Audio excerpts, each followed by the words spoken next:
For the past 7 years, this was my home, my means of transportation, and my ticket to incredible life experiences that somehow became my new normal life. An affordable yet highly functional sailboat, one that I had painstakingly refitted till she became my ideal ocean-going vessel, capable of fulfilling every criteria for all my journeys ahead. At times, life aboard was paradise, with only sunshine on the horizon while living each day to the fullest.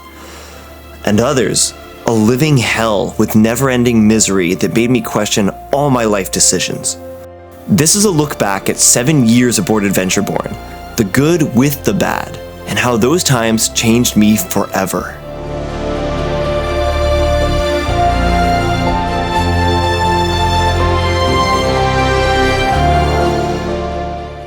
I bought my boat on September 28th, 2018, and from then on, I'd be learning a lot of lessons. Let's dive right into it. The first lesson I learned was how happy I was that I had a sailing mentor to help guide me in all of this.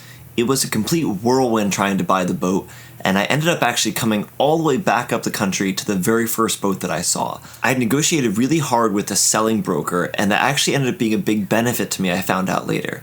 Basically, it works like this. The selling broker wants the boat to be sold. Yes, they want to get the most money from it, but if they don't sell the boat, they don't make any money. So he actually ended up being a bit of a friend to me, and I think he really helped me out in a lot of ways, but mostly he wanted to get the boat sold. Hadn't sold for like 3 years, had to get done, so we were able to work on a lot of things and come to a good compromise. It's a great lesson to know. The next thing I learned was that a boat can look really nice, but actually be really bad on the inside, and conversely, and kind of how mine was, look kind of rough on the outside, but actually be really good on the inside. Having a sailing mentor really helped a lot in this, and I'm really happy I went with the boat that I did. But hands down, the biggest lesson I learned when I went to buy a boat, and recently when I went to sell a boat watching other people, is you have to eventually make that leap. You have to eventually decide to actually commit and buy a boat, and that's a hard one to do. It's never really going to feel right, at least that was my experience, and I'm happy I went with it. It all worked out, but if you're not ready to make that leap, you'll never do this. Once I owned the boat and then had to actually become the captain of her, the lessons just started piling on. From what things to change out in the boat to what to keep there. Mainly I focused on my ground tackle. The sails were in good enough shape, the motor was in excellent condition as well as the propeller, steering was good, boat wasn't leaking, so okay, what else to work on? The anchor. I'm really happy I went and upgraded both the anchor chain and a brand new style from a CQR to a Vulcan Rock anchor. That thing never failed me. I had a buddy of mine come in who helped me sail the boat, and that was interesting. Being captain, being the one making all the decisions, and really I had to learn a lot as I went. Learning, for example, what a squall looks like and to put the sails down, well, that became a tough one. Learning, for example, to stay in the absolute middle of the channel and actually have to zigzag because of lobster pots on my way into Cuttyhunk. Thank you, lobster fishermen up there. That was another tough one. Learning that I could have just anchored in Cuttyhunk instead of spending $50 a day for a mooring ball. Well, that was another lesson. Little trivial things like this, you know what, I feel like I just had to pay the piper because I didn't do it ahead of time. Thankfully, there were many things that did help because I had a mentor that I could talk to. Going through Long Island, where to anchor in there, and then doing Hell's Gate all the way into New York City. I will never forget that. That was such an amazing experience. I learned a valuable lesson on my way into New York City, which was the ferry boats might not have right-of-way, but they have right-of-way, and they'll let you know it. I also learned an important lesson that if you get too close to the UN building, the police boats will get so close to you, they could reach out and high-five you. But as you'll see in the rest of this video, as my years of experience began to pile on, the lessons would be more happy lessons of what I wanted to do more of, and less of what I didn't want to repeat. Leaving New York City, just me and my buddy on the boat, was a terrific experience. Going open ocean, it felt like, for the first time. I learned a lot about how being young, both of us, was a really big advantage. We could handle those rougher conditions, because I don't remember seeing any other sailboats out there. And I also got to learn that when you have tide against wind, your boat will spin, and if you don't have all chain, your rode will get caught in between your keel. That was a really big one to learn, and that's why I believe all boats should have just pretty much all chain for at least 100 feet, but I believe normally do 250, 225 feet, and that worked really, really good, both to hold the anchor in place and to avoid the rode or the anchor chain getting caught on anything.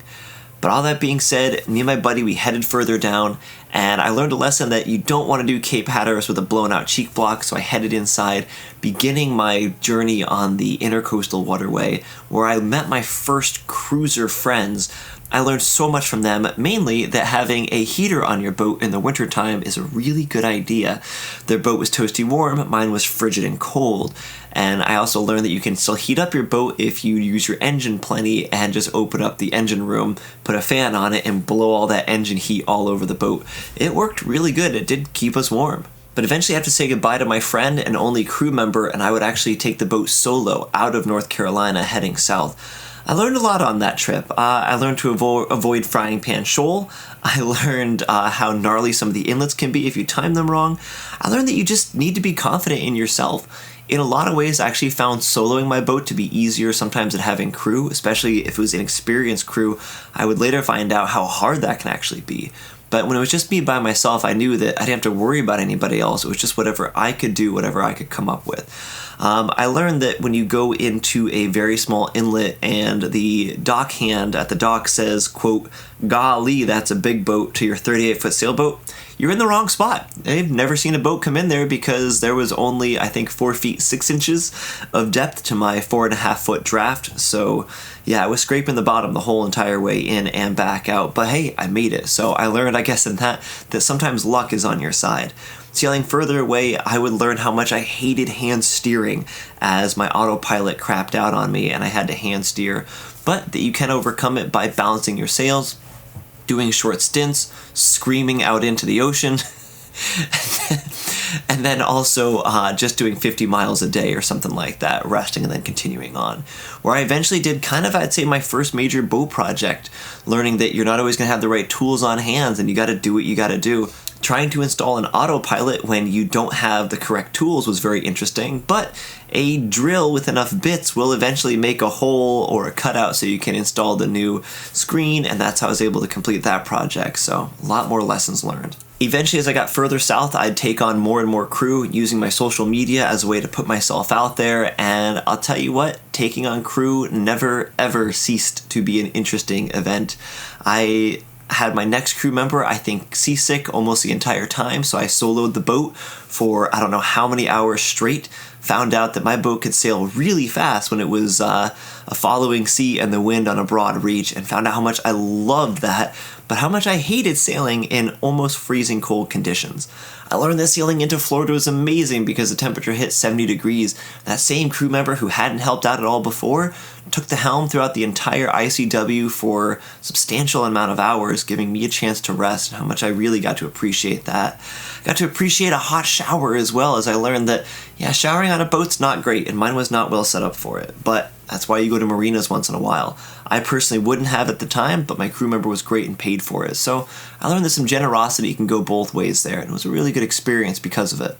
Eventually, I would trade one crew member out for another crew member, usually going solo a little bit in between, and then eventually I'd try taking on 2 crew members at the same time, and it was that first experience that I learned why I will forever always video chat before I ever accept someone as crew. There's just certain things that you can tell about somebody on a video chat that you can't quite on a phone call, but the second you see them in the airport, you'll know you made a mistake. But you gotta live with those mistakes and laugh through it, and boy was there a lot to laugh about. And I'm sorry if you don't follow what I'm saying here, but I can't say too much more on it without seeming a little bit too harsh. So yeah, anyway, had an interesting experience with that particular crew member, but thankfully I had another crew member there to help balance things out. I think what I learned there was that it is really difficult to just be 2 people on a boat who have never met. Having a third person can really help mellow and balance things out. But also on that trip, I got to actually sail with other buddy boats, and I learned how much I really enjoyed that. It was fun to go over for breakfast or have them over for dinner, and vice versa. And it was in Florida that I finally got to do some spearfishing from my boat, which I kind of learned that a sailboat by itself isn't very good to go spearfishing with. It's kind of bad. It's kind of clunky and not really well suited for it. But eventually I would sail into Marathon. Marathon, Florida is an amazing little cruiser community, and that's where I learned how helpful the cruisers can really be, especially when you've got a lot of them there that don't have anything else going on and they really want to help other people with their boat projects. I literally remember being inundated when I asked for help. I believe it was with a solar panel. And yeah, just the amount of help people wanted to give was honestly like kind of annoying. That's how good it was. So I was really appreciative of that. I also learned too just how good it felt to be around like-minded people, and I would again find in Georgetown, in Luperon, in St. Martin, in Grenada, and many other places that cruiser communities were amazing places. I also learned a very strange lesson in Marathon, which is do not anchor in line with the towers. Turned out there were 4 radio towers that each amplified the signal of the one behind them to shoot propaganda radio waves to Cuba. Go figure. But when that hits your metal rigging, it will absorb that energy in the form of electricity, and it did some really screwy things, but it thankfully did not destroy my boat when it actually had others. So you just kind of learn to roll with the punches, I guess. I don't know, there's a weird lesson to be learned there, but I can't figure it. From Marathon then, I would actually take on my first couple that was crew, male and female, and that was a really fun experience. We ended up all sailing to the Bahamas together, all of our first time.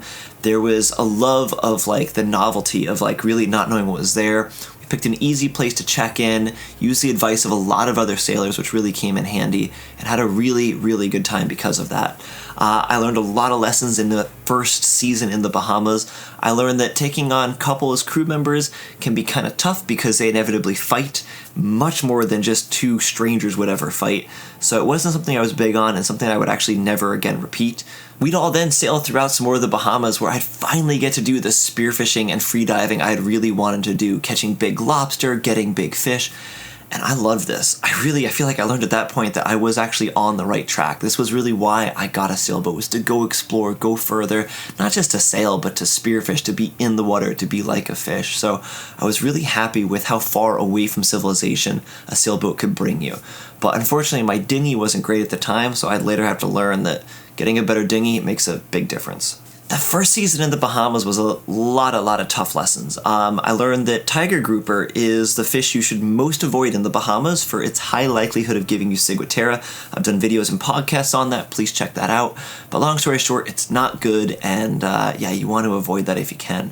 But I kept persevering anyway, speared a lot more fish, enjoyed a lot more, had no more problems that season, we'll get into that more. And I got to sail all around the Bahamas. I really enjoyed my time there. I would take on another crew as well and had fun, but I also realized how much I enjoyed having my boat to myself. I began to learn that a balance of having the boat as a place that you share, but then as well get time alone was really important. On my way out of the Bahamas, back towards the US, after I believe only 3 months in the Bahamas, which felt like enough for me, I learned a crazy lesson, which is that lightning, if it strikes close enough to you and it's dark enough out and you have no other lights on, can blind you. That was a weird one. So yeah, I was blinded for 15 minutes. I haven't really heard of anybody else having to deal with that. Wasn't a big deal. I was kind of just frustrated, but got over it. And yeah, I learned that sailing in the Gulf Stream alone can be a little scary because of that and some other stuff, but it's totally doable. That skipping a night of sleep, not really a big deal, but as time would go on, I would decide, I don't have to skip a night of sleep. I'm not going to skip a night of sleep, because you end up having to pay for it. Back in Florida, I had to find a marina so I could chill out for a little bit and get a little bit of rest and begin refitting the boat to make it what I wanted it to be. Spending time in a marina isn't something people who get boats really think about, but you inevitably end up doing it. And I would spend several months at this one marina that was honestly really nice. I really enjoyed my time there. Had a pool, had a weight room. My boat was my little house. There was tons of other boaters there. Some of them, they like to kind of drink and form a little high school clique, but a lot of them were great people. And I met, for example, my friend Jay Safra, who I'm still great friends with today, and I'm really grateful for that. It was a really good time, as well as a great place to work on some minor projects. So I began to refit the boat a little bit more, added this. Really enjoyed my time at this marina, ended up putting a swim platform on the back, and COVID hit right about then. And that's something very interesting because turned out being on a sailboat was the place to be in Florida. It was really kind of a lot of fun. I kiteboarded, did a little bit of spearfishing, ended up going south to the Florida Keys, and just stayed away from everybody. It was super easy. So it turned out that a sailboat was the best place to be for a pandemic. Many people would figure this out later, and then those same people would sell those boats, causing the difficult sailboat market that we now have, which, if you watch one of my last videos, you can see why it was so hard to sell a darn boat. Nevertheless, out of a short cruising season down in the Florida Keys, I got to see a little bit what it was like to not be in another country, still be in the US, and I don't know, it wasn't terrible, but I just found that the Florida Keys were too shallow for my boat of where I wanted to go. So I would come back up, same place in Florida, it was called Fort Pierce, Florida, I'd go back to the marina and do another serious refit, and that's when I would put like a 1,000-watt solar structure on the top. I learned how hard it is to work with contractors for boats and for people to do work on boats. In the 7 years I had my boat, I think I only ever paid for, I think, three projects. Sandblasting the bottom, some upholstery work for the Dodger, and this solar structure. And it's weird how hard it is. And you'll notice if you talk to anybody who's a sailor who pays people to do their boat work, there always seems to be a problem. I don't really know why or how. Maybe boats are just that particular. I can't really explain it. But yeah, kind of learned that lesson there, but ended up getting things fixed to be the way they were supposed to be. Now I had 1,000 watts of solar on my boat, headed out for another awesome season in the Bahamas. This season was going to be a really good one. I had an improved swim platform. I would take on multiple crew members from around the world, kind of get into a good groove of that. This season, I feel like I had more under my belt and I had just experienced a lot more because of that. I was spearfishing better and more often. I knew what gear to bring. I was still held up by the fact that I didn't have a water maker, and that was starting to bug me. But it would end up being a 7-month-long season that I would do in the Bahamas. I think I took about 5 crew members on in that time. As well, I ended up meeting and rafting up with this awesome group of other content creators, spearfisher, photographer, charter boat people. It was this amazing, eclectic group. With them, I learned more about freediving to get better at it. I learned about freediving with sharks, not just going after them and trying to scare them away whenever I was spearfishing, and really my love of diving with sharks that I have now. I learned that being near people that were more, I feel like, closely resembling my mindset versus a traditional sailor was really great. These were a lot of spearfisher sailors versus just sailors, and it was honestly one of my favorite times on the boat. It was really cool, all of us being rafted up together. It just felt like a little community. What was supposed to be just one day turned into 2 days to 3 to 4 to 5, and it ended up being, I think, close to like a month we all spent together. It was absolutely amazing. Eventually I was getting kind of tired of the Bahamas, as I would learn later that you can get tired of paradise. And that's really what was pretty much happening. But more so, I wanted to really build up my sailboat. I wanted to make it perfect so I never had to come back to land. That was literally the goal. And it sounded really simple before, but in hindsight, it didn't really work out. It ended up being 7 months in a dirty, disgusting boatyard, and it's one of the few things I sort of regret. Thankfully, I did a lot of trips. I broke that time up. I ended up doing a lot of kiteboarding and other spearfishing trips, and did make good use of my time there, learned a lot. But mostly it was just kind of soul-crushing. I made a better swim platform, I built a battery bank, I did a full boat bottom job, which was soul-crushing. So soul-crushing. I painted the entire boat. I mean, there's a million projects that I did. I guess that is the upside, is I learned everything about my boat at that time. I feel like I went through pretty much every single system on the boat. Eventually, when I did leave, the boat was really ready to go. I didn't give myself enough time to kind of sea trial the boat. I really just went, and I paid a little price for that, but I met up with some other sailors along the way who helped me out, mainly with my lithium battery bank that I had built. Just needed to be adjusted a little bit, and once that was pretty much ready to go. I had one of my all-time best crew members ever, my good buddy Tiago, with me at the time, and I felt really bad because he was on a short time crunch. He had 3 weeks, he had taken off from work to come sail with me, and we spent the first week and a half not off sailing, kind of dialing the boat back in, and I felt really bad for that. And this is the interesting lesson, is this, that Tiago, in my opinion, got the worst, and I can show you footage and you can see how much fun it was and everything that we did, and it was great, but for what we should have been able to do with his time, it was not nearly as much as what honestly other crew members got. But Tiago was one of the most grateful crew members I had, versus as my season went on, I'd take on a couple crew members that really got everything they could possibly hope for out of it, but they weren't grateful about the experience. And that was the big lesson that was a really hard one to learn, which was simply this, that it's really hard to tell who's going to be a good person on the boat and who's going to be a bad person on the boat, who's going to be grateful no matter what happens. And what I was finding was people that were ungrateful no matter what happened, no matter how good the days were, they could always find something or just really wouldn't be thrilled about it. And that's still a tough one for me to kind of get my brain around, but it just is the nature of the beast. you do what you can, you grit and you bear, and eventually you got to tell them like, hey, time for you to get going. I got to have my boat to myself. It's not something I ever enjoyed doing, and it was honestly, I gotta say, with the whole sailboat lifestyle, probably like the toughest part was dealing with bad crew members. But you live and you learn, and you keep on sailing. This season, though, I would be in the Bahamas for 9 months, which was an awesome experience. I had the water maker now, with all the solar and everything. I was doing sprouts on the boat. I was drawing all these lessons from not just my own experience, but from other sailors, and as well as my spearfishing getting on point, having all the gear just dialed in. I was kicking butt. I was living and loving life to the fullest, and so much so I forgot about my goals. And I guess I learned out there at that time that you can get very lost in yourself, I guess, when you're just out there on the ocean in another beautiful anchorage. There's no mountains, there's no sounds of cars, you're just out there in nature, and you can get kind of lost. I remember one time I spent, I think it was more than a month with my anchor not moving. I just didn't pull up my anchor. So long that my starter battery died, and I had to switch on my solar to charge it up, which I learned that my boat could do that, which was really cool.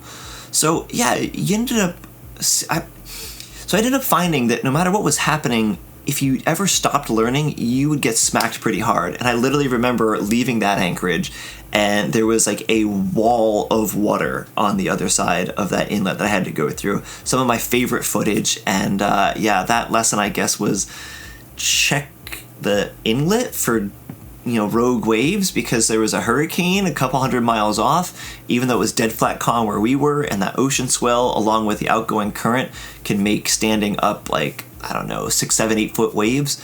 Yeah, it was kind of crazy, but gotta love it. We continue this awesome sailing adventure all the way down throughout the entire Bahamas. Again, the water maker was just like a game changer. I could shower as much as I want, I could drink as much, cook as much, whatever I wanted. I felt kind of like just amazing. I felt untouchable, honestly.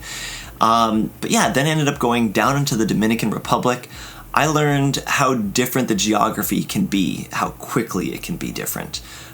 Getting down there was, first off, from the Turks and Caicos to the DR was the worst sail I'd ever had on the boat.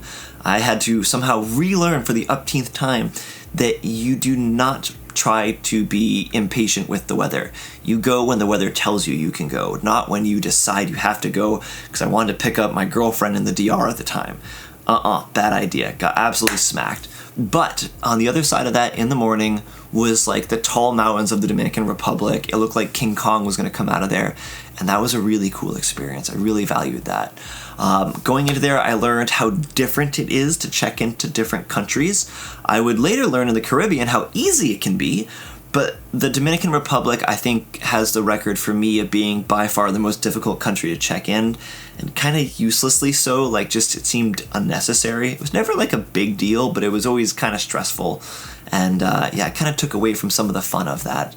Lupra on the DR was a really cool place. I think I only stayed for maybe about a month the first time, but I really liked it, made some amazing friends there, saw what a different cruiser community it was there, and definitely a place I would eventually come back to, I knew for sure. But I had the trade winds ahead of me, the Thorny path as they call it. Leaving Lupra on Dominican Republic, had to go all the way up the Thorny path, and I definitely learned how much I hate going against the wind. I really did. And I caught some really, really lucky breaks. I guess the lesson there was take advantage when the wind is on your side. Like, yes, you should be patient when the weather is against you, but you need to muster up the courage and the strength when the weather is with you.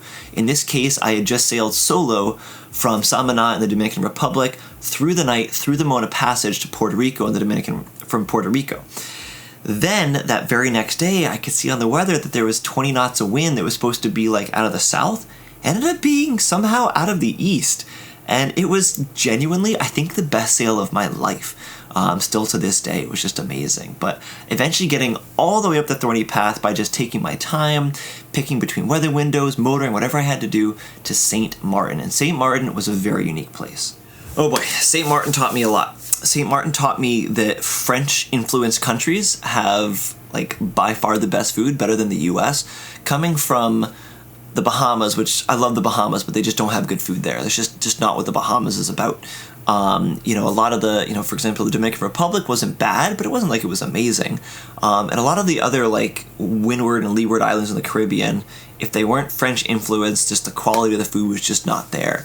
But man, St. Martin has the Dutch side and has the French side, actually the way around, the French side and the Dutch side. And yeah, man, the food there was just unreal. Absolutely loved it. So that was great. St. Martin also taught me how great it is to have, how do I explain this, like a yachting industry all around there. There must have been, I don't know, like 400 sailboats at least if I flew my drone that I'd be able to count. And then you'd have mega yachts as well. Had a large lagoon in the center of it that just made for like one of my favorite anchorages of all time. It was a really great place. I got to really meet and hang out with people my age. The thing you'll learn about sailing is young is 50 and below. Yeah, not the same on land. On land, it's like 30 and below is young. But on the water, it's pretty rare that you meet people that are under 50 years old that have a sailboat. But in St. Martin, there was tons of people that were in their 20s and 30s that I could hang out with, go salsa dancing, go partying with, and I loved it. It was such a fun place, had good diving, honestly had a lot of everything. I think it was probably by this time I started to learn that everybody who's sailing is looking for something a little bit different. And I say that because like other people had really ranted and raved about this island or like the Virgin Islands, for example, and the Virgin Islands just weren't for me. Not the Spanish, not the American, not the British Virgin Islands. I wasn't a huge fan of any of them, honestly. But that's just how it goes. You have a sailboat. Go out there and explore and find the places you do like. I spent more time than I meant to in St. Martin, but I absolutely loved it, and then began to sail down the Caribbean island chains. That's where I learned that it's really awesome. I get why people bring their sailboats there. I don't think the adventure is the same compared to like the wilderness of the Bahamas and the wild expanses. The price isn't there like it is in the Dominican Republic where everything is very, very cheap. But the sailing really is great. You know that every day when that sun comes up until it goes down, you're going to have 20 knots of wind every single day out of the darn east. And when you're going up it, that's not so great, but when you're going north to south or south to north, it's really awesome. Especially when you get to the middle, because then just the way the curve happens, you're not going upwind, you're not going a little downwind, and vice versa, coming back up the other way. So I think that's a really great thing about it. Being able to go 50 nautical miles in a day, no problem. And back to what I said about other people value other islands or other things. One I learned that was really important, and I hope all of you go to this place because nobody talks about it, I don't understand it, is called Bouillante. Bouillante in Guadeloupe is an amazing spot. It is literally a boiling river that goes right into the bay. So you have like a bath, a whole spa treatment right there. It attracts unique sea life if you bring your mask and snorkel. I have found octopus all over, found a ton of cool things. You can anchor your boat right there. Anchoring is not great, but you will have good protection. For me, that was amazing, and no sailor told me about that. I just found that on Navionics, and yeah, it worked out really good. Sailing all the way down the Caribbean chain, I finally had my first real engine problem. It was a crack on the coolant, so some of the coolant was leaking out into the exhaust manifold, meaning I was running out of coolant, and it was overheating my engine. Now, I found out that if you get towed out from the island, you can catch the wind again, but in my case, there was a tropical storm bearing down on me, and it almost became a do or die, but everything kind of just worked out. I never really got stressed about it. I always kind of knew, hey, I'll figure this one out. Definitely could have been bad, but my thought was if a hurricane does start coming for me, I'll have my sails, and I'll just pick a direction and sail one way or the other. Thankfully, I didn't have to do that. I got towed into a dock, did an emergency repair, had the tropical storm come over while I was there. That was my fourth tropical storm. Something else I guess I've learned in my sailing time is that tropical storms aren't always a big deal. It just matters where you are. And same thing even for a Category 1 hurricane. If you're in the right spot, not really a big deal. Be tied up, have all your lines out, talk to the other sailors there, talk to, if you're at a marina, the other people there. I've done a lot of them on anchor or just with lines spidered out, and I feel like people make a big deal about it, but honestly, there's cases where I'd much rather be out between mangroves or between a couple of trees in some sort of a channel than at a dock. So yeah, it was kind of cool to get to go through all that. Eventually I made it down to Grenada, which honestly, I'll just say how it was. I didn't really like Grenada. I think it was probably my least favorite of all the Caribbean islands. It just didn't really have much for me there. And the reason why everybody is there, though, is it's below the hurricane belt, both for insurance but also statistically sakes. I got a lot of good boat work done there. I ended up actually flying out and taking a little break from the boat. That's a major lesson I talk about. You need to take breaks from the boat. If you just sail all the time nonstop, you're just going to go crazy. You're not going to appreciate it for what it is. So I took a break. I think I went back home, went to Tenerife, did a quick stint in Europe, then came back to the boat with a refreshed perspective. And in that time, I thought about selling the boat. I thought about sailing the boat down to Brazil or across the ocean. I laid everything out on the table. And that's a great thing to talk about is you own this boat. Don't just get one idea and go for it. Do some sailing, reevaluate your life, look at all of your options, decide like, hey, what do I want to do? Because a lot of people get into sailing to sail around the world. That's like what everybody says. It's what I got into it for. I was like, I'm going to sail around the world. But honestly, I found out I don't like sailing crazy far distances. I don't like having a bigger sailboat. And that's a big reason why I'd end up selling my boat and I'll be buying a boat with a much shallower draft.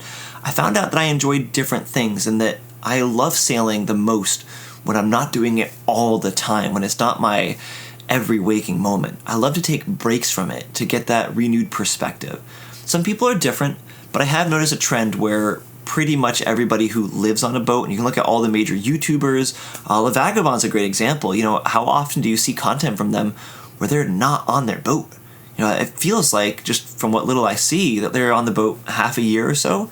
And that's kind of what I've gathered from other sailors, is that most sailors, even the ones that are on like catamarans, like big catamarans, they don't spend 24/7, 365. They could on those catamarans, I think they're big enough, but they take breaks for whatever means they have. So if you're a budget sailor like me, that might mean, you know, parking the boat someplace, putting it on the hard, and taking a minivan and driving across the country and getting some mountains in your systems, getting some desert, getting some forest.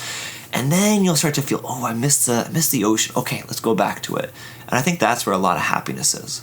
All right, so I got back to my boat in Grenada and did another major refit. I believe that would kind of be my last refit that I would do for the boat, because I began to develop the idea that I would rather break my boat than work on it anymore. That literally became my thought process. Like, what is the point of having a boat if you spend all your time working on it? Now, this is a lesson a lot of sailors or would-be sailors never learned, is that the boat's never ready to go. The boat always has something that's not ready. You are not ready. Something will always prevent you from leaving. God, this is probably the biggest lesson I'm going to teach you guys in this video, is that you just got to go eventually. Like, do your due diligence, try to do what you can. But I mean, if I could tell you the times when I went to leave for a trip but something came up. I mean, I remember one time they found a tumor back up in here and they weren't sure if it was cancerous or not. And I would just look at them and I was like, hey, I got a flight to New Zealand in 10 days. Like, I'm leaving. With a sailboat, it's usually boat related, it seems, when you have a boat that wants to keep you. But I mean, oh my gosh, there's always something. Just go. Just do your due diligence, put a timeline down, and then be like, doesn't matter, does the helm work? Cool. You know, the rudder work? Cool. Propeller and the sails? Rest doesn't matter. Oh, the boat's taking on water? Doesn't matter, bail her out. The sails are torn? Definitely doesn't matter, tape her up. What else? Yeah, I mean, the water maker's broken? You'll go find water somewhere. Like, just go do it. But during this refit in Grenada, it was pretty miserable. It was during the summertime that I was doing a lot of this, and it was hotter than hell. I definitely regret not just doing something else for the summer and coming back in like the fall. I think I came back in like August for some unknown reason to work on it. Yeah, it was pretty horrible. It wasn't as bad as the major 7-month refit that I did, but it was still pretty bad. I, for the 4th time, made my swim platform. Just a quick recap on that, you guys. First time was a 4-foot by 3-foot piece of plywood, doubled, and then deck paint. Couple of eye bolts, and then off of my aftermarket dinghy davit. That worked technically. It was held on by the old ladder. That was like the structure behind it, but like it wasn't great. But it was definitely better, I think, than just having the ladder into the water. Mark II, however, had the beefier solar structure system to go off of, but I was still using the ladder, and now it was 2 feet by 6 feet pretty much, but cut to the back. That was good, but not great.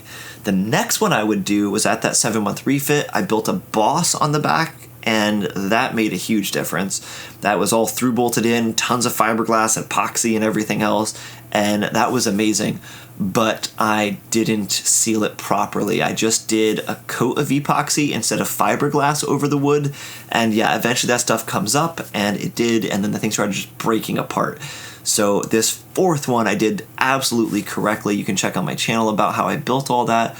Big difference. I would say with my sailboat, the things I did that made the biggest difference to me was, I'd say number one would be the solar structure. It gave me all that shade. It gave me, obviously, the solar, 1,000 watts of solar. I could hang things. It gave me support that I couldn't be just chucked out of my cockpit. The swim platform would definitely be, I mean, you needed the solar structure to do that. That would be the next one. The cockpit bed that I built, instead of having benches in my cockpit, I then had planks that could go down or be pulled up. That was amazing.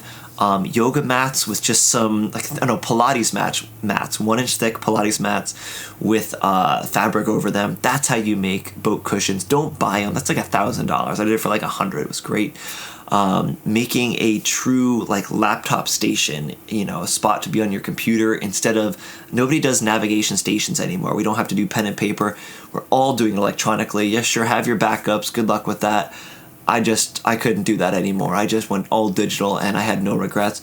I did all of my navigation, you guys, with Navionics on my phone. I mean, I had it on my laptop. I had 3 backup phones with it. I never had a shortage. I always kind of just developed a bit of a memorization of where I was going, what general heading I needed to have. That just became natural, but you don't need to go take a celestial navigation course to go sailing. You absolutely don't. Going across an ocean, it'd probably be good to brush up on that, but unless you're going across an ocean, Navionics on your phone. It's stupid, but it works. Works real good. So, yeah, a little lesson for you. And remember, you guys, I am by no means a professional sailor. I have no doubt right now there's a sailor in the comment. I have no doubt that right now there is somebody who is convinced they know everything and I know nothing, and they are just typing away furiously in the comment section. You should check it out right now. It's probably a hilarious comment. Maybe it's got some truth to it. I actually learn a lot from my comment section, so I'll probably check it out too. But the bottom line is, you guys, just go for it. Sailing northward back up the Eastern Caribbean was great, but I was really getting kind of disillusioned with how little sea life there was. And that's something I didn't expect. I thought that there would be all this sea life throughout the ocean, but the Caribbean in particular, it's been pretty fished out, and at least as far as the Windward Leeward Islands, and I would say to a lot of the Virgin Islands. They just weren't as fishy as I'd hoped they would be. You could still go spearfishing. Spearfishing laws are really hard to figure out, though. Nobody seems to care in the Windward Leeward Islands, but yeah, just one of those things that I've really wanted to mess with, so I didn't do really hardly any spearfishing, which kind of killed me. That's kind of why I got into sailing. So continuing my whole way further north was a lot of fun. Once I'd reached the top back at St. Martin, I was now looking at a downwind leg of the Thorny path, and that was really fun, except, again, just didn't really get a good weather window. I was not patient. Patience when you're sailing. It really is the thing. But I'd taken on a crew member, a guy named Dylan, who was absolutely fantastic and wanted to get from A to B, so we just kind of left, and it ended up being way too little wind, which was kind of frustrating. So I learned a little lesson there. We sailed throughout, though, and had a lot of fun on our way down. Eventually picked up a different crew member named Dennis in Puerto Rico, and I learned a big lesson out in... big lesson in the Mona Passage when a Carnival cruise ship almost hit me. I radioed them, let them know they were on a collision course for me, and they said they would turn, but they thought I was the other boat, so they turned closer to me, and if I hadn't diverted course, it would have pancaked us. I could see the faces, not of the people, I could see the faces of the people, I could see the faces on the TVs inside the rooms. That's how close the thing was. It's a crazy episode. You should go watch it. But that was actually my first time doing a double overnight. And that might sound kind of crazy to you, all the sailing, but I'd only ever done overnights, never a double. Yeah, you don't really have to. And I never had to do that. I could have hopped it in different legs. But the weather window was pretty good. We were pretty beat up by the time we finally sailed back into Luperon, but I was really happy to be back in a place that I knew so well. And a lot of this coming back up the Caribbean and back down the Thorny Path was kind of fun because I knew these places a good bit and I could choose new ones. So it's fun to go to new places, but it's also fun to revisit because you kind of know how things work. You know how the game is. So a good lesson to be learned there. In Luberon, I spent, I think, 7 months there. Spent a lot of time off the boat, even spent some time on land, which was an amazing break. But then actually went back to my boat after only a few months on land. And it was kind of crazy, but the way Luberon works, being on your boat is actually kind of better than being on land. And I love Luberon. I love the Dominican Republic, but oftentimes in the DR, things just don't work. It's just kind of how the country, little things. You might not have hot water, electricity might go on and off, whatever. That's just how it works there. But on my boat, electricity always works, So that was pretty cool. So I really enjoyed that. I really enjoyed being back on my boat after so long. Ended up sailing out, Nicole and myself, we sailed out together to begin this big 100-day challenge. Boy, the lessons I would learn on that. But sailing out, I learned a couple of very valuable lessons. I learned double check your buddy boat. Make sure they have the correct gear that they should. Make sure that they have spares of those things. Make sure that they understand the sail plan and what the backup plans are. There's a lot of stuff like that I had never done before that I just buddy boated with people and it was a very casual thing.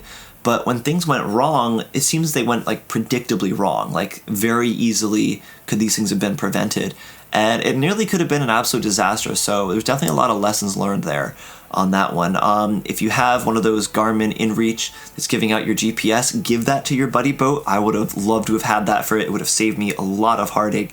Could have changed a lot of things on that, but ended up finding that out after the fact and did actually use that to go out and find Nicole. So a lot of lessons were learned there, a lot of hard lessons, and honestly, as I got to hear in the comments, a lot of very obvious lessons in that one. But you live and you learn. We made it to the Bahamas and began this 100-day challenge. I loved it, honestly. Being back in the Bahamas, spearfishing every day, living off the ocean, I feel like my brain is still back in that, even though that was 8 months ago? Something like that. It was 9 months ago. So yeah, it was a really good time. I think the biggest thing that I learned is that for me, paradise is out there far away from everything else. But I had also learned that paradise is who you have around with you. And it's very hard to have the right tribe with you when you're just meeting strangers. You don't know who they're going to be. Thankfully, though, ended up meeting just some of the best people, particularly in this one anchorage we spent more than a month in. My favorite anchorage of all time. Speared my biggest fish of all time. Went wild goat hunting. Was foraging on the islands. Big shout out to Leslie and Ralph. You guys are awesome. They are just my favorite people to buddy boat with, and hopefully might even sail on their own boat one day. And that for me was just such a great time. I feel like I learned so much more about being self-sufficient on my boat. I decided I would not be spending a dime for 100 days or more, actually is what it ended up being. I learned what breaks first on the boat, what you need to have spares of. I learned how important your water maker becomes and what a pain that can be when you have to be collecting rainwater or bartering with your neighbors for some of their RO water. So it was meant to be a learning experience, and I feel like I really got my money's worth, no pun intended, because I didn't spend a dime for 115 days. It was just an amazing experience. I highly recommend you guys check out the full series I did on that. I feel like I'm overusing the word learned and lesson, but the lesson I learned here, I think most on this last trip, was that every place that has 360 degree protection for a boat that has access from the ocean has already been taken up. It's already been developed. It's already been used. I can only think of, 2, maybe 3 in all of the Bahamas, really. And that's what I learned, is that deep draft boats are a money pit. You cannot be cheap if you have a deep draft boat, or you have to rock with the ocean. And I got really tired of my boat getting smacked around all the time at all these anchorages. So I think that's the lesson I really learned, is that for me personally, for what I want to do, the shallower the draft, the better. The more options and opportunities that opens up to you. And I had already learned this lesson years before, but I just couldn't escape it. Literally seeing from my boat, while I'm waving back and forth because I'm getting hit by side swell, seeing just off in the distance, this sandbar that comes around this channel, and oh, hey, it's 3 feet deep, but my boat needs 4.5 feet. There's just literally no chance in the world. You can't tip your boat that much. It just doesn't work. So you're just kind of SOL there, just getting flogged all around. So that was a big lesson learned. The lesson I learned that I don't know why I just never really fixed this, but is no-see-proof your boat. Don't mosquito net proof your boat. no-see-um proof. No-see-ums are even smaller. I had probably a solid, I don't know, like 7 or 8 nights in the Bahamas ruined because I was getting attacked by no-see-ums. And I'm here to tell you guys, like, it probably helps to light the citronella and incense and whatever else, but like, if they want to come eat you, they'll eat you. I don't know what no-see-ums eat when there's no humans around, but when there is a human around, they eat the human. They're horrible. They're absolutely horrible. So, hope that helps somebody out there. Like I said, I feel like on this 100-day Bahamas Waterworld challenge, I just lived life to the fullest. Like I said, the big fish, the hunting, all that stuff, but also the shark diving. I spent a few days, teaching others how to dive with sharks, and I just became really comfortable with it. And I miss that, honestly, I think about as much as I miss actually spearfishing and sailing. It became such a just such an awesome thing, to be in the water, face to face with something like that. You can't go do that on land. You walk through the forest, squirrels run away. You're not getting close to a deer. You're definitely not going to try to go get close to a bear. But in the ocean, heck yeah, it's awesome. So I really miss that. All right, eventually we had to start sailing away from the Bahamas. We would end up doing a sail from Grand Bahama all the way up to Oriental, North Carolina. It was 650 nautical miles. It would have been the longest sail for either of us in our boats. I had done, I think, at least one sail further than that. I think I'd done 1,000 nautical miles before, but it was on a bigger, sportier race boat and had a lot of other crew. So this time I'd be taking on a new crew member as well. I learned to give really good detailed instructions about how to not clog the toilet, because the toilet got clogged like on the first day, and that was kind of rough, honestly. But it wasn't the end of the world. That's why I got the swim platform, so you make the most of it. You go out the back, you're good to go. I learned that the Gulf Stream is amazing, that my boat can sail at 9 knots with 4 to 5 knots of speed from the Gulf Stream. I learned how difficult it is that entire time to maintain the exact same speed as a buddy boat that's 1 to 2 knots slower than you. That was painful, honestly, knowing that your boat can do more, can go faster, knowing that the boat will be more leveled, it'll be a more stable boat because of that, and kind of a safer boat, but instead that you are slowing down because of that. So I think in hindsight, maybe doing things different, maybe working with the other boat to see how they can go faster, what they can do different. And I know this is a common problem. I know that people who buddy boat, generally, if they can choose, they pick somebody who has the same speed as theirs. So just kind of how it goes that way. Those 3 days on the water, though, actually went by pretty quick, and audiobooks are always a great thing there. I think also one more big lesson is I got into the habit of what I call provisioning pizzas. If I was going to do an overnight sail, and if I was near a place that had pizza, I would get like 2 boxes of pizza. And especially on watch during the night, I would set a 15-minute alarm, or 20, and I would look around, eat a slice of pizza, go to sleep. Wake up, look around, eat a slice of pizza, go to sleep. That works really good, but don't ever get a Philly cheesesteak pizza on an ocean sail. It's just not a good idea. The garden pizza was great, though, so I hope you guys learned this very obvious lesson. Another thing, too, that's really important, I feel like it was a lesson that I learned ahead of time, was I think on this trip I was monitoring all forms of navigation for me and for my buddy boat. So I was doing navionics, I was doing weather, I was doing the current in the Gulf Stream, I was doing AIS. Yeah, that would have helped me for the Carnival cruise ship that was careening towards me. I could have been tracking their direction. You can just download an app. Also, you guys, big lesson, Starlink. Starlink is amazing. Put it on your boat. That's it. There's no more, don't talk about it, don't think about it, just go do it. The Starlink Mini worked amazing for this whole trip. I had it in the Dominican Republic and all the way through, and I just never had a problem. It was just lightning fast internet. Out on the ocean, I could be watching YouTube videos. It was just impossible to beat. So all that was really good. And then I think the 5th app was like WhatsApp, as I was coordinating with my buddy boat, as well as parents and whoever else to make sure they knew where I was. So all of that was a really good thing. A lesson that you should all already know is when you do go to do an ocean sail, you should talk to somebody who's not on that sail in case something goes wrong for your what's called float plan, and that needs to be somebody who knows where you're going. They should know a bit about you, and they should know who to contact if they haven't heard from you in a certain amount of time, and you don't want to mess with that too much. So float plans are really important. But eventually we made it back to the US in the night, had a little bit of sleep, and woke up the next morning, and I will never forget going past all these big American houses on the ICW. I believe it was between like Morehead City and Oriental. And I just remember thinking, wow, America's pretty great. Like, I'm just saying, everything works here. And I love all the countries that I've been to, you know, but like, just not everything works a lot of times. And it's cool to be back in a place where you just expect everything to work, and it does. Like, we got a lot to be grateful here for.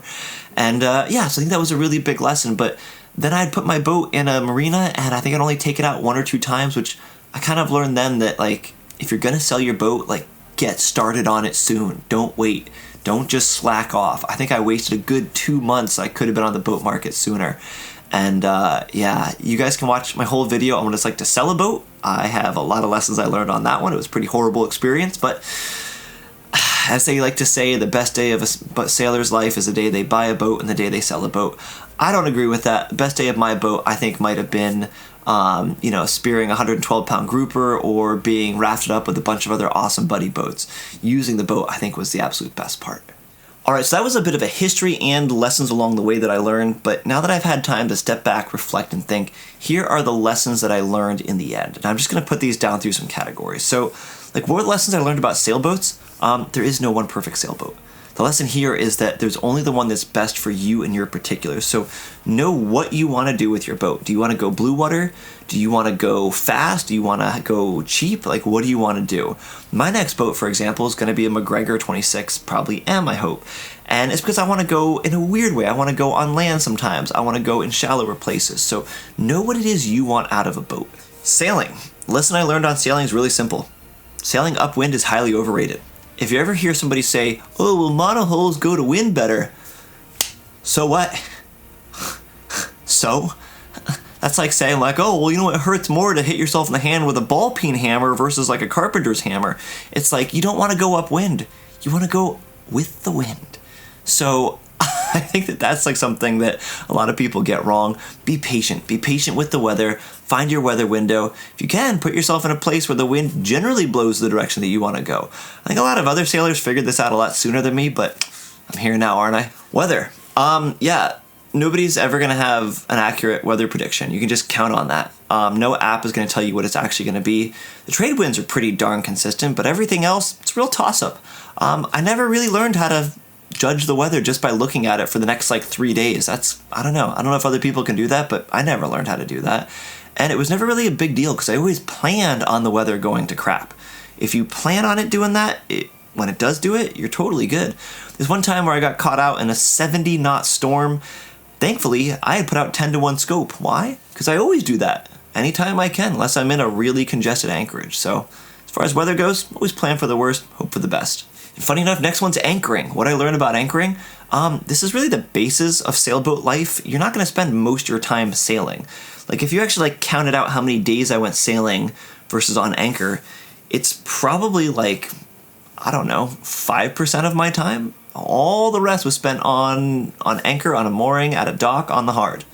Takes up a lot more time. So have good anchoring hardware, because anchoring's supposed to be free, but apparently the Bahamas are charging for that now, which, yeah, that's not great. But hey, it's still free most other places. Activities aboard sailboats. I feel like this is highly underrated. I feel like most people think that sailing is the activity, and that's great for them, but for me, sailing was what brought me to it. I think it's awesome to see what you can bring on a boat. My favorite trifecta is when there's no wind, I'm out spearfishing. When there's some wind, I go sailing to the next spot. And when there's a ton of wind, I go kiteboarding.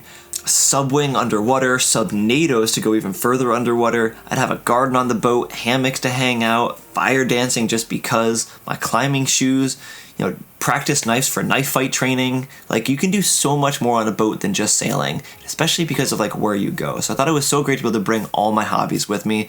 I think it's really, honestly, just underrated for how good it is. Next one is crew. I learned a lot from having, I think it was like, I think it was like 26 crew members over the last 7 years. And in that, I think is like 12 different countries from everybody. I took on almost exactly a split of men and women, old and young. I think my oldest ended up being like 70, 72, 73, something like that. And I think my youngest crew member I had was like in her 20s.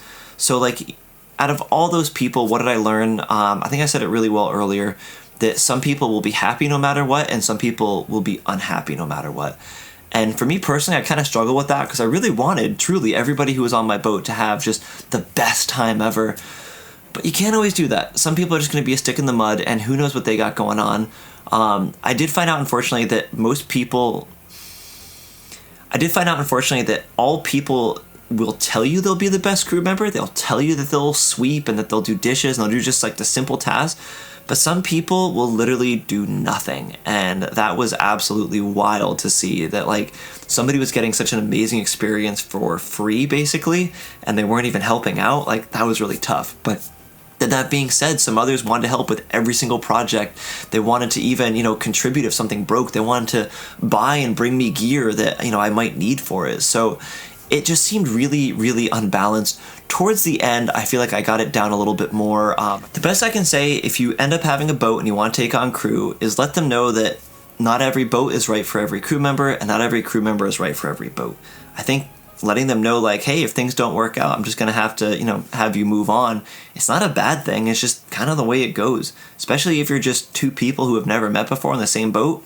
Can't expect it to always work out. But when it does work out, you can expect it's going to be pretty awesome. I've got a lot of lifelong friends now because of this. You definitely end up sharing some really intense times together. Thinking back to Dennis, waking me up at, 2 a.m. I think the cruise ship's going to hit us. And I'm like, what? And I'm like, oh, you're right, they are. And then being like, hey, Leo, turn your course. And then I'm like, all right, you got it, I'll go back to bed. And then like a half hour later, he's like, they're getting closer. And I woke up again and like, so, I mean, we survived it. Like everybody survived. Nobody ever got hurt. But like, yeah, you don't forget that kind of stuff. It's some really fun bonding times. Lessons I learned on freedom. I love this. I think the boat gives you unlimited geographic freedom. Slowly, but not away from the boat. So you're essentially tied to the boat, which I ended up not liking after 7 years. But while you're on it, and if you make it self-contained, I found it really is the most unlimited freedom. It's kind of too much freedom sometimes, if there is such a thing. And I found for myself, kind of changing a lot over time because of that. I think you have to be a little bit worried that, you don't lose yourself too much while you're out there, that you keep up just with yourself, with your friends, with your family. And I think that helps a lot to just keep yourself mentally, in check. But, man, that freedom, it's like nothing else. Like there's nothing on land like it. If I go to walk a mile in any direction anywhere, I'm going to bump into more than a few people's properties and they're going to tell me I can't go there. But on the ocean, it doesn't exist. And many places around the ocean too. The Bahamas are obviously my favorite places I've been to because there's so much that there's nobody around for. And I really love that. Lessons I learned on boat projects: everything breaks. Don't have anything on your boat you cannot fix. That's it. Remember that. What did I learn from the sailing community? A whole lot. That's where you will honestly do most of your learning, if you will, about sailing, is from other sailors who have done it. And what I love about other sailors in the sailing community is that they're so eager to pass on their knowledge because they don't want somebody else to go through the same difficult situation they had to. However, with sailing communities, they're not all the same and they're not always so positive. And I say this in the sense of you'll have sailing communities of people that come and go, but you'll have oftentimes people that stay, and those people that stay can honestly kind of form what feels like high school. You'll see cliques develop and you'll see them kind of just sitting around drinking a whole lot. And if you want to keep sailing, avoid those people. Avoid what I would say are not real sailors. Stick with the people who can say, oh yeah, I just came from such and such, in a month or on this date, I'm going to be going to this next place. Those are the good ones. Rules and laws. Pirates of the Caribbean kind of had it right. They're more like guidelines, and Captain Ron was a lot more correct than I thought. Now, I'm not saying about the major stuff, but if I'm being honest with you guys, like, I definitely didn't check into a few countries a few times, like, sue me, the last, 2-3 years, I don't know how long, I just stopped flying any flag, not an American flag, not a courtesy flag, and nobody cared. Nobody cared. I remember being so concerned about that when I first got into sailing, but the truth is, little things like that, don't worry about it, don't stress it. If immigration does say, hey, where's your flag? Go get a flag. No big deal. Don't worry about it. Don't sweat the small stuff. There's bigger rules that you should apply for.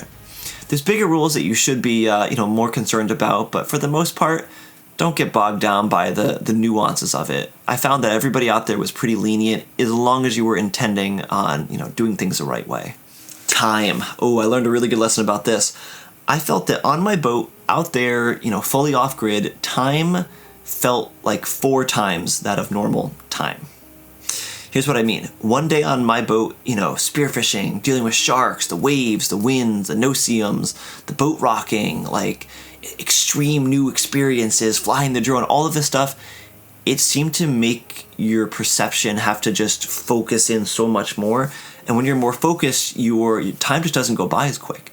So it seemed to me that one day equaled 4 days. So a week equaled more like what felt like a month. And this was really fun to watch with crew members who would come. They would come and they would just, they would be kind of normal the first couple of days, just like absorbing everything.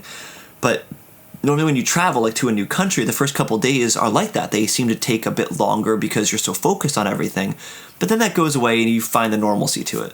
But on a boat, you got to stay on your toes. So yeah, time seemed to dilate, seemed to be a lot more. So one good day felt like 4 good days. But one bad day felt like 4 bad days. Isolation. The big thing I learned with this was when COVID happened, a lot of other people weren't used to spending time by themselves. And I had spent a lot of time by myself at this point. I think I had done 10 days entirely isolated when I was in Andros at one point. I think that was my first season in the Bahamas. I kind of wanted to just see what it was like. And then after 10 days, I literally just went walking through the town, made some friends with the locals, was fantastic. But that isolation is a gift. It's not a bad thing. And being good with the isolation, finding ways, maybe it's talking with friends, maybe it's writing or journaling. There's a lot of ways to, be alone but not go crazy. Because inevitably, if you go out sailing, you'll meet that solo sailor who's been out a little too long and they come back in and they want to talk. We don't really know what they want to talk about, but they want to talk a lot. You want to avoid that if you can. So have somebody good to talk with nearby, but also get used to being by yourself. It's not a bad thing. Comfort versus adventure. Everyone has their limit of adventure, but I've noticed nobody really has their limit of comfort. Not really. And what I mean by this is that when I go off sailing for a long period of time, especially, in the seasons before my last one in the Bahamas, I noticed that crew would come in and they would love the adventure. This is awesome, this is great, for about a week. And then they would want comfort. And this would oftentimes maybe slow me down. It would mean I would have to, kind of push them along to be like, come on, let's go kiteboarding, let's go surfing, let's go do something today. And I think this is true with everybody who sails as well, because I would oftentimes, get a little bit burnt out. And so I think finding that balance between comfort and adventure is just a really important thing. You got to see what yours is, and you got to listen to your heart, listen to yourself, because if you burn out, it's harder to come back for sure. Money. Here's a lesson I learned on my boat about money. I saved a lot of money on my boat. And this is not seeming to be what I hear from other people. But I think because of the whole spearfishing, sprouts, water maker, solar thing, I just didn't really have expenses. And this was before I did the Bahamas Water World Challenge. I just got really good at provisioning in the US or in the DR before I went to a place like the Bahamas. I just didn't spend a whole lot of money. I don't ever drink alcohol, so that's probably another big thing. So you can, I feel, save far more money living on a boat than being on land, but it really depends on how you do it. All right, the last thing I want to talk about is psychology. I just didn't know a better way to put this. So what's the big lesson on psychology here is that most people think what prevents them from sailing around the world is first money, then time, then health. But honestly, it's their mentality. Maybe mentality is a better word than psychology, but their mentality. Yeah, I've seen a lot of people not go sailing because of that, whether it was the mentality of not knowing when to leave, whether it was the mentality of, getting sick of their partner. I've seen a lot of breakups, a lot of divorces from sailboats. They are not an easy place. I think the biggest one is just the mentality of discomfort. It's like when you go for a passage on a small monohull, you're going to feel the ocean. It's not always great. Actually, a lot of times it's not great. The great part is usually the ending, I find. So get your mind right for this. Like, try to build up to it. Try to recognize what is uncomfortable and if it's worth changing and you can do something to make it better, or if you just got to buck up sometimes, because really that can be pretty much it. But sailing really takes it out of you, so just keep that in mind.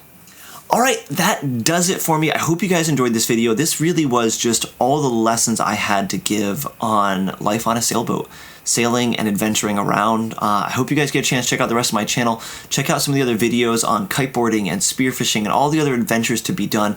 I feel like sailing is such a great thing, but people look at it as just this box, but there is so much more to it. I get what a mountain it can be, just to be out on the boat and to just try to get good with that, but I hope others hear this, see this, and look at it as a wonderful thing that you can attract great people, make great new friends, both on your boat, on land, wherever, but as well go out and explore. It's just such an amazing thing, and I'll tell you guys, and I'm probably going to have to make a video on this, I'm kind of regretting selling my boat.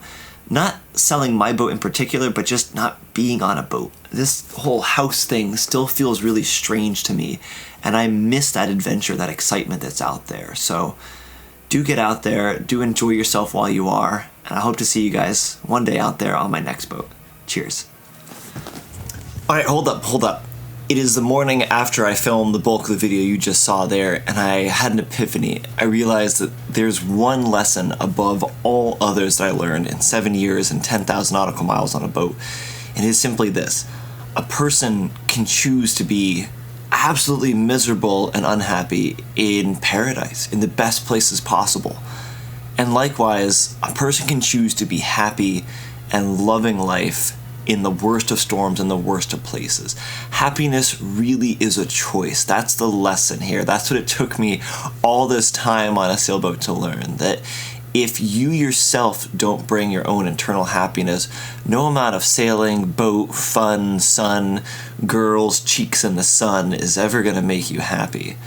And likewise as well, if you are happy with yourself, you can be any place in the world and be an absolute just, radiant star of happiness, however you want to put it.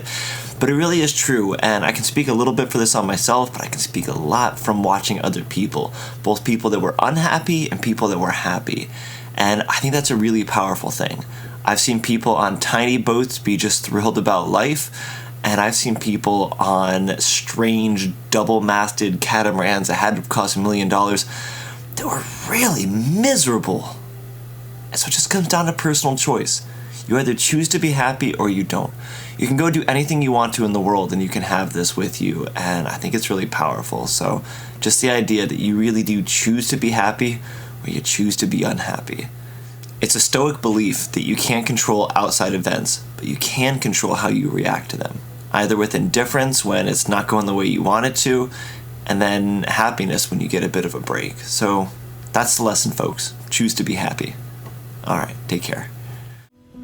Thanks for joining me on this adventure. I hope you feel inspired to begin adventures of your own. Don't forget to like, comment, and subscribe.